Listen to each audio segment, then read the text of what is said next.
ਤੁਸੀਂ ਦੇਖ ਰਹੇ ਹੋ 24 ਪੰਜਾਬ ਨਿਊਜ਼ ਚੈਨਲ ਸਬਸਕ੍ਰਾਈਬ ਕਰਨਾ ਤੇ 24 ਪੰਜਾਬ ਨਿਊਜ਼ ਦੇ ਪੇਜ ਨੂੰ ਲਾਈਕ ਕਰਨਾ ਨਾ ਭੁੱਲੋ। ਸੰਧੌੜ ਵਿੱਚ ਦੀਵਾਲੀ ਦਿਨ ਹੋਏ ਕਤਲ ਦੇ ਸੰਬੰਧੀ ਗੁੱਥੀ ਹੋਈ ਪੁਲਿਸ ਨੇ ਲਈ ਸੁਲਝਾਅ, ਜਿਸ ਦੇ ਵਿੱਚ 4 ਦੋਸ਼ੀਆਂ ਨੂੰ ਕੀਤਾ ਗ੍ਰਿਫਤਾਰ ਅਤੇ ਇਹਨਾਂ ਚਾਰੇ ਦੋਸ਼ੀਆਂ ਦੇ 8 ਥਾਣਿਆਂ ਦੇ ਵਿੱਚ ਵੱਖ-ਵੱਖ ਮਾਮਲੇ ਹਨ ਦਰਜ। ਇਸ ਸੰਬੰਧੀ SSP ਸੰਗਰੂਰ ਨੇ ਇਸ ਦੀ ਕੀਤੀ ਖੁਲਾਸਾ ਅਤੇ ਉਹਨਾਂ ਨੇ ਇਸ ਪ੍ਰੈਸ ਕਾਨਫਰੰਸ ਪੱਤਰਕਾਰਾਂ ਨਾਲ ਕੀਤੀ ਕੁਝ ਖਾਸ ਗੱਲਬਾਤ। ਉਹਨਾਂ ਨੇ ਦੱਸਿਆ ਇਹਨਾਂ ਦੋਸ਼ੀਆਂ ਬਾਰੇ ਤੇ ਇਹਨਾਂ ਦਾ ਕੁਝ ਅਸਲਾ ਵੀ ਬਰਾਮਦ ਕੀਤਾ ਗਿਆ ਹੈ। ਰਿਪੋਰਟ ਕ੍ਰਿਸ਼ਨ ਗਰਗ ਦੀ ਸੰਗਰੂਰ ਤੋਂ।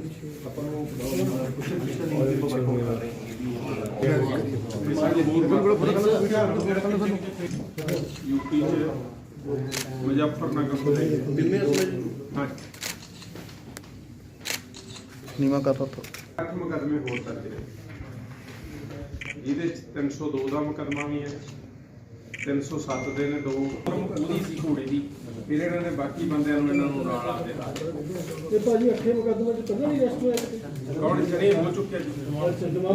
ਦੀਵਾਲੀ ਵਾਲੇ ਦਿਨ ਇੱਕ ਪਰਮਿੰਦਰ ਸਿੰਘ ਉਰਫ ਹੈਪੀ ਹੈਗੇ ਨੇ ਸੰਧੌੜ ਥਾਣੇ ਦੇ ਵਿੱਚ ਇਹਨਾਂ ਦਾ ਮਰਡਰ ਹੋ ਗਿਆ ਸੀਗਾ ਅਤੇ ਇਹਦੇ ਵਿੱਚ ਇਨੀਸ਼ੀਅਲੀ ਉਹਨਾਂ ਨੇ 2 ਬੰਦਿਆਂ ਦੇ ਉੱਪਰ ਬਾਈ ਨੇਮ ਪਰਚਾ ਕਰਾਇਆ ਸੀ ਅਤੇ ਬਾਕੀ ਅਣਪਛਾਤੇ ਦੱਸੇ ਸੀਗੇ। ਅਤੇ ਇਹਦੇ ਵਿੱਚ ਹੁਣ ਤੱਕ 4 ਬੰਦੇ ਅਰੈਸਟ ਹੋ ਚੁੱਕੇ ਨੇ, ਜਿਨ੍ਹਾਂ ਦੇ ਕੋਲੋਂ 3 ਹਥਿਆਰ, 2 ਕੱਟੇ ਅਤੇ ਇੱਕ 12 ਬੋਰ ਦਾ ਵੈਪਨ ਜਿਹੜਾ ਹੈ ਉਹ ਰਿਕਵਰ ਹੋਇਆ। ਇਸ ਤੋਂ ਇਲਾਵਾ ਇਹਨਾਂ ਕੋਲ ਗੋਲੀਆਂ ਮਿਲੀਆਂ ਹਨ ਅਤੇ ਇਹਨਾਂ ਨੂੰ ਅਰੈਸਟ ਕਰਕੇ ਹੁਣ ਇਹਨਾਂ ਦੀ ਰਿਮਾਂਡ ਲੈ ਕੇ ਆਪਾਂ ਅੱਗੇ ਤਫਤੀਸ਼ ਇਹਦੇ ਵਿੱਚ ਕਰ ਰਹੇ ਹਾਂ।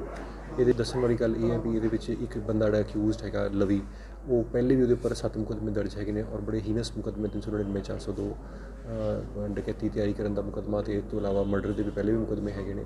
ਅਤੇ ਇਸ ਤੋਂ ਇਲਾਵਾ ਇਹਨਾਂ ਦੇ ਵਿੱਚ ਇੱਕ ਮੁਕਤਸਰ ਸਾਹਿਬ ਦੇ ਵਿੱਚ ਹੋਈ ਵਾਰਦਾਤ ਜਿਹੜੀ ਹੈਗੀ ਹੈ ਉਹ ਵੀ ਟਰੇਸ ਹੋਈ ਹੈ, ਜਿਹਦੇ ਵਿੱਚ ਕਿ ਇਹਨਾਂ ਨੇ ਇੱਕ ਇਨੋਵਾ ਗੱਡੀ ਖੋਹਣ ਦੀ ਕੋਸ਼ਿਸ਼ ਕੀਤੀ ਸੀ ਔਰ ਉਹਦੇ ਲਈ ਉਹ ਖੋਹਣ ਦੇ ਲਈ ਇਹਨਾਂ ਨੇ ਗੋਲੀ ਵੀ ਜਿਹੜਾ ਡਰਾਈਵਰ ਸੀ ਉਹਨੂੰ ਗੋਲੀ ਮਾਰ ਦਿੱਤੀ ਸੀ। ਉਹ ਵਾਲਾ ਕੇਸ ਵੀ ਟਰੇਸ ਹੋਇਆ।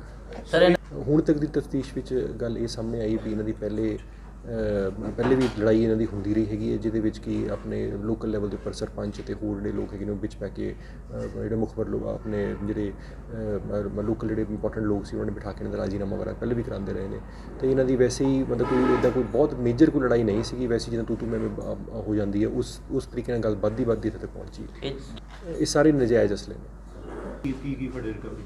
ਇਹਦੇ ਵਿੱਚ ਜਿਹੜੇ ਆਪਣੇ 3 ਅਸਲੇ ਹੁਣ ਤੱਕ ਰਿਕਵਰ ਹੋਏ ਨੇ, ਇਹਨਾਂ ਦੇ ਵਿੱਚੋਂ ਆਪਾਂ ਇਹਨਾਂ ਦੇ ਪਿੱਛੇ ਜਿਹੜਾ ਲਿੰਕ ਹੈਗਾ ਉਹਨੂੰ ਆਪਾਂ ਦੇਖ ਰਹੇ ਹੈਗੇ। ਯੂਪੀ ਦੇ ਵਿੱਚੋਂ ਇਹ ਅਸਲੇ ਲੈ ਕੇ ਆਏ ਨੇ। ਸਰ ਇਹ ਪੁਰਾਣੇ ਦੋਸਤ ਨੇ, ਪਹਿਲੇ ਵੀ ਇਕੱਠੇ ਵੀ ਇਹਨਾਂ ਨੇ ਪਹਿਲੇ ਵੀ ਜਿਵੇਂ ਮੈਂ ਤੁਹਾਨੂੰ ਦੱਸਿਆ ਹੈਗਾ ਵੀ ਪਹਿਲੇ ਵੀ ਮੁਕਤਸਰ ਸਾਹਿਬ ਦੇ ਵਿੱਚ ਵੀ ਇਹਨਾਂ ਨੇ ਇੱਕ ਵਾਰਦਾਤ ਪਹਿਲੇ ਵੀ ਕੀਤੀ ਹੋਈ ਹੈਗੀ ਹੈ। ਸਰ ਕਿੰਨੀ ਕਾਫੀ ਇਹਨਾਂ ਦੀ ਘੱਟ ਉਮਰ ਹੈਗੀ ਹੈ। ਇਹ ਆਪਣੇ ਸਾਰੇ 25 ਸਾਲਾਂ ਤੋਂ ਥੱਲੇ ਹੈਗੇ ਨੇ।